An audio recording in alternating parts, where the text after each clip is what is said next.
Hi, it's Bakeway. Now, today I'm going to tell you about how I've made a really significant milestone in my anxiety recovery. So, I went for 2 months without a panic attack.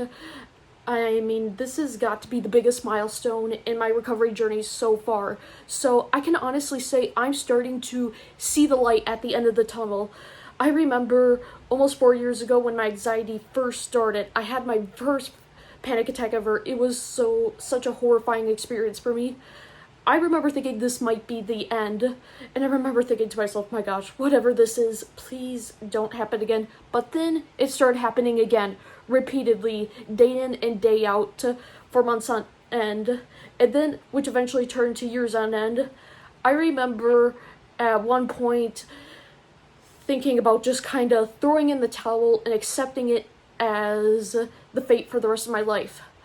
But it turned out not. However, one day about 8 months ago, I learned some more about how the mind works. I watched some videos of Trey Jones, who claims to have had a similar story as mine. He once had severe anxiety, but he learned how to recover by learning how to control his mind. So I have a similar story as to that.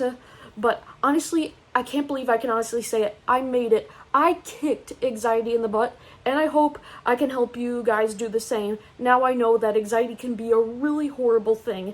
It can feel like it's ruining your life. However, it does not have to be that way.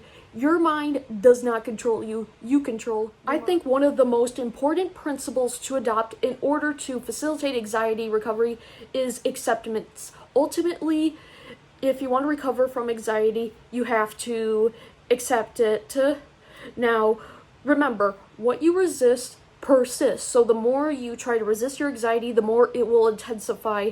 Acceptance comes from within, and it is the heart of anxiety recovery. You have got to stop looking at anxiety as your enemy. Now, this is not the same as viewing anxiety as your friend. This is not what I am saying. So instead of thinking of your anxiety as a friend or an enemy, try looking at it as simply a guest. This is a way to have a neutral viewpoint about it, because guests are neither good nor bad. They just come and go, like anxiety does.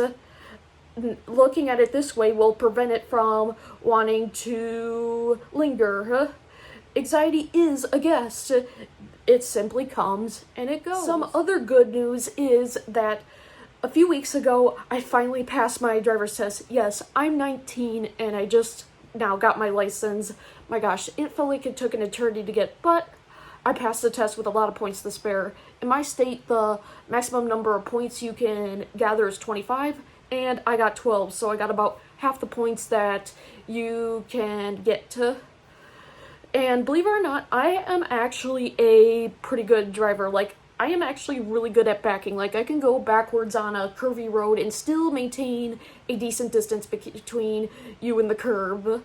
And I can actually parallel park like a pro. Is that I've been experimenting with makeup lately. Now, in all my previous videos, I was totally naked face. So if you want to see what I look like without makeup, just watch any of my previous videos. I used to be someone who just never wore makeup. I just never felt like I needed to put it on. But lately I've been experimenting with it. Today, all I'm wearing is some foundation, a little bit of mascara, and some lip color. That's it. So, a pretty natural look. I can show you guys how I do some of my other makeup looks in future videos. That would be my updates. I'm sorry that I haven't uploaded in a while. I've been busy, but I will admit that my life has definitely took a turn for the good. So I definitely will try and upload more, and hopefully we could touch base. Bye.